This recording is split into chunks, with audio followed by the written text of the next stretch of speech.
어서 오십시오, 위대하신 오래된 자들이여. 새 인간은 북쪽의 방에서 중앙의 방으로 조용히 되돌아옵니다. 그들의 발걸음은 들어갈 때보다 조금 더 느려졌습니다. 그리고 조금 더 무거워졌습니다. 다시 정육면체의 방, 차가운 콘크리트, 희미한 전구, 그리고 중앙의 책상, 붉은 스프. 여전히 그 자리에 있습니다. 하지만 이제 그 스프를 바라보는 새 인간의 시선은 조금 달라져 있었습니다. 소설가는 문 근처에서 천천히 걸어 나옵니다. 그녀의 걸음은 불안정합니다. 한 손으로 벽을 짚습니다. 그리고 조용히 바닥에 앉습니다. 그녀는 아직도 조리실의 냄비를 보고 있는 것처럼 시선을 떨구고 있습니다. 호흡이 조금 빠릅니다. 위대하신 오래된 자들이여, 이 인간은 지금 현실과 상상의 경계에서 흔들리고 있습니다. 그녀는 그동안 수많은 죽음을 글로 써왔습니다. 하지만 직접 본 것은 처음이었습니다. 그리고 그 차이는 인간의 정신을 쉽게 무너뜨립니다. 의사는 조용히 소설가를 바라봅니다. 그리고 그녀의 상태를 확인해 봅니다. 손의 떨림, 호흡, 눈동자. 그는 아무 말도 하지 않습니다. 하지만 그의 머릿속에는 하나의 생각이 계속 반복되고 있습니다. 중앙방의 스프, 조리실의 냄비, 그리고 피. 그는 천천히 스프를 바라봅니다.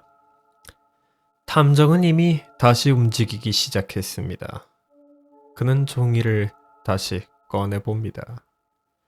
독스프, 조미료, 시간.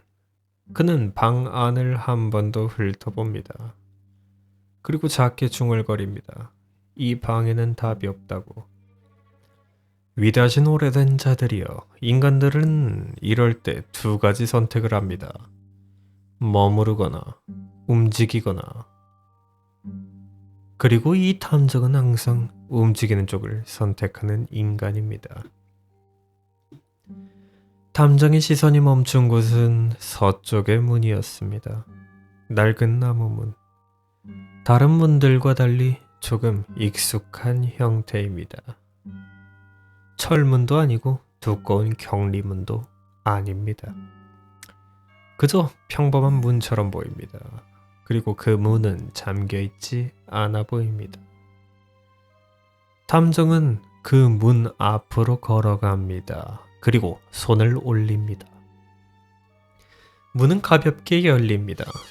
위대하신 오래된 자들이여, 이 선택에는 이유가 있습니다.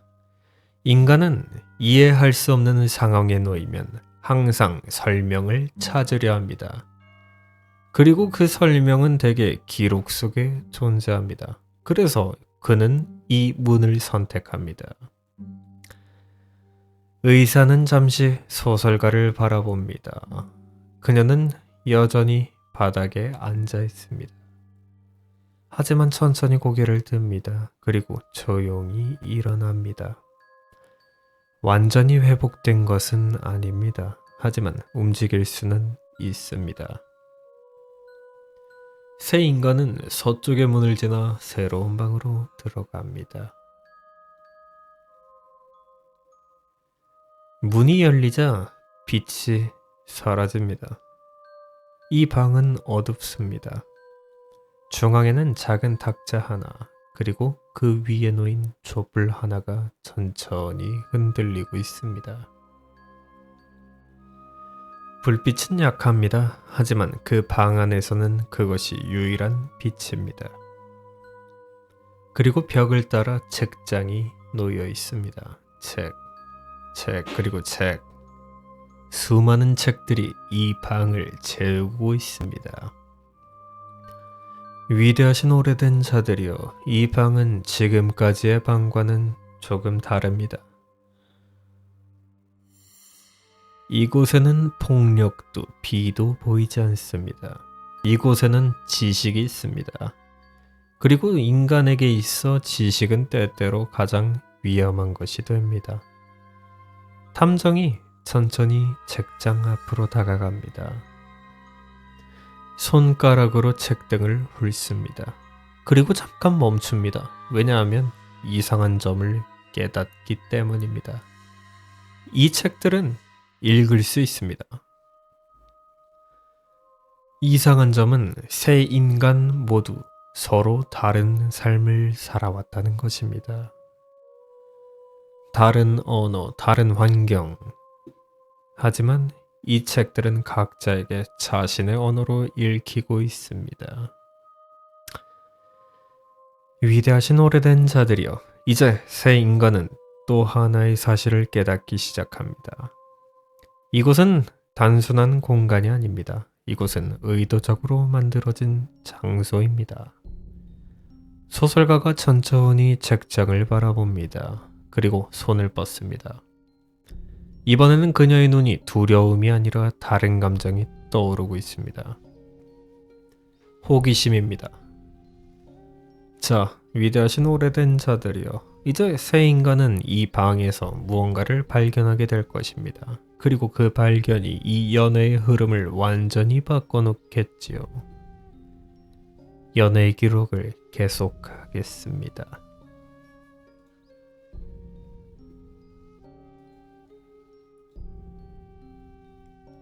새 인간은 서쪽의 책으로 가득한 방에서 각자의 방식으로 단서를 찾고 있었습니다.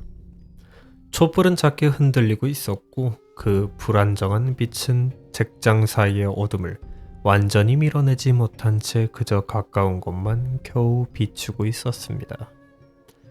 이 방의 공기는 조리실과는 달랐습니다. 피도 쇠도 열기도 없었습니다. 대신 아주 오래된 종이의 냄새가 있었습니다. 젖었다 마른 책 등의 냄새, 먼지가 스며든 잉크 냄새, 그리고 오랫동안 닫혀있던 공간에만 남는 묵직하고 답답한 공기.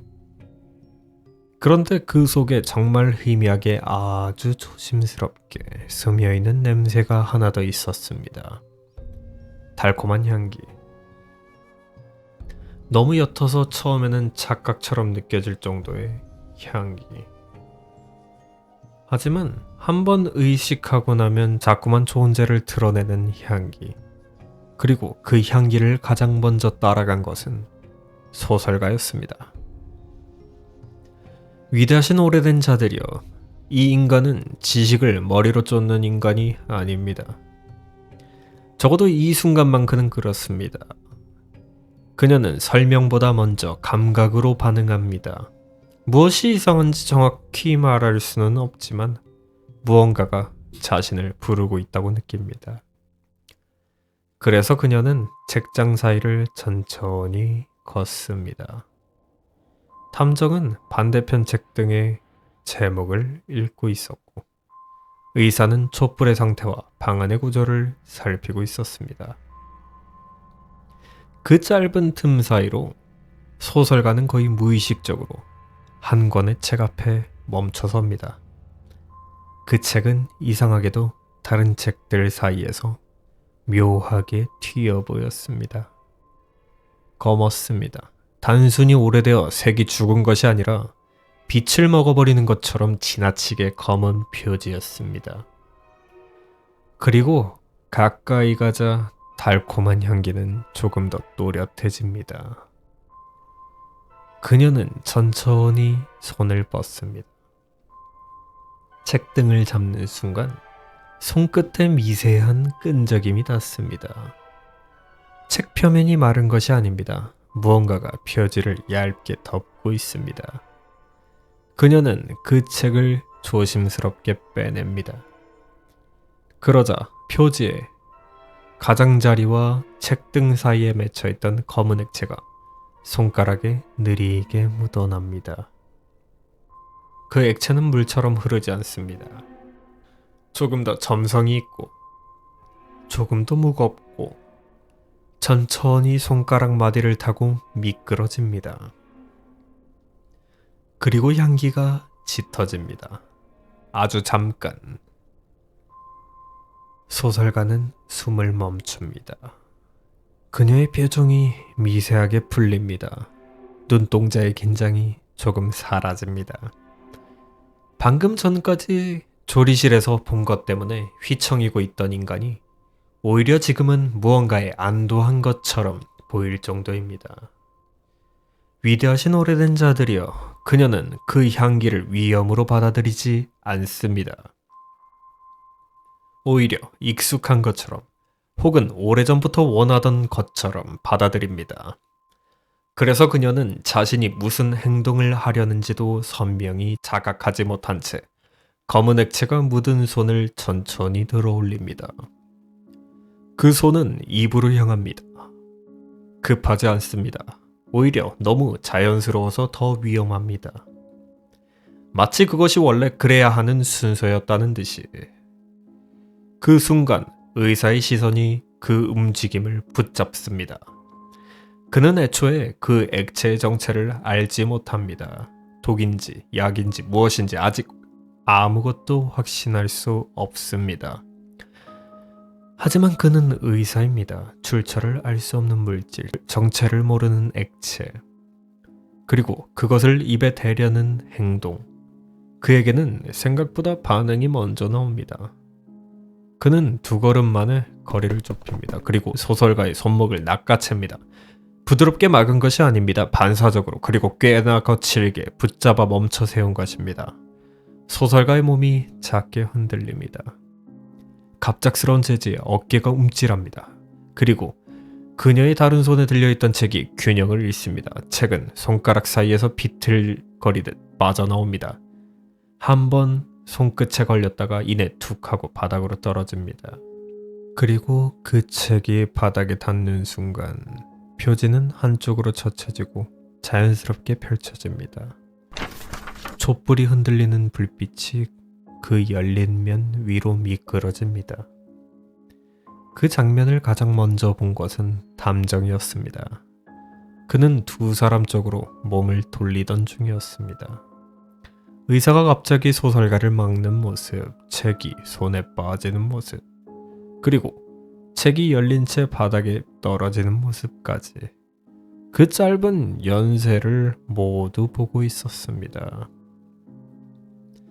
그래서 그의 시선은 자연스럽게 바닥에 펼쳐진 페이지로 내려갑니다.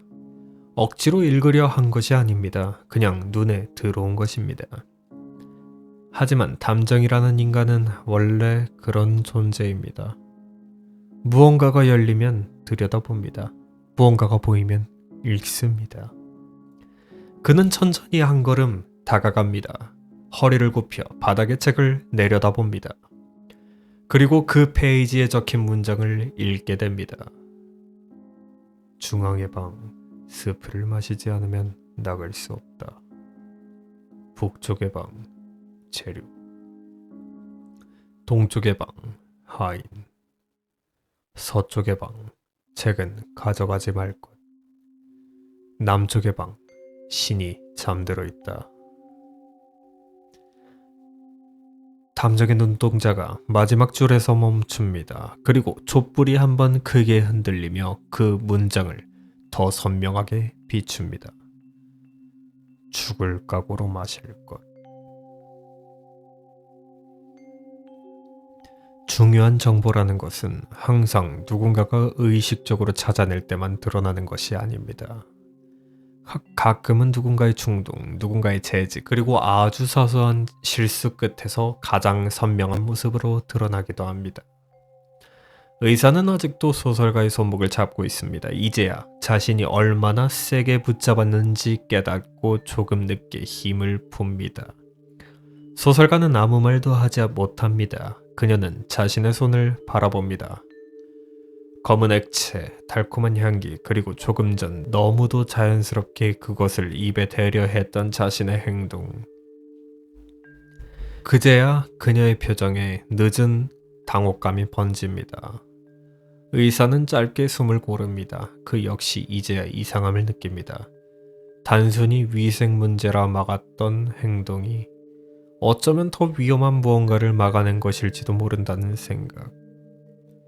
탐정은 바닥에 책을 천천히 집어듭니다. 그리고 페이지를 다시 한번 확인합니다. 이제 그의 머릿속에는 조각들이 맞춰지기 시작합니다. 붉은 스프, 조리실의 냄비, 검은 액체, 그리고 마셔라라는 문장. 아직 이 액체가 정확히 무엇인지는 모릅니다. 하지만 이것이 단순한 얼룩이나 우연이 아니라는 것은 분명해졌습니다. 자, 위대하신 오래된 자들이여, 이제 새 인간은 한층 더 선명한 갈림길 앞에 서 있습니다. 무엇을 믿을 것인지, 무엇을 섞을 것인지, 그리고 무엇을 마실 것인지 연애의 기록을 계속하겠습니다.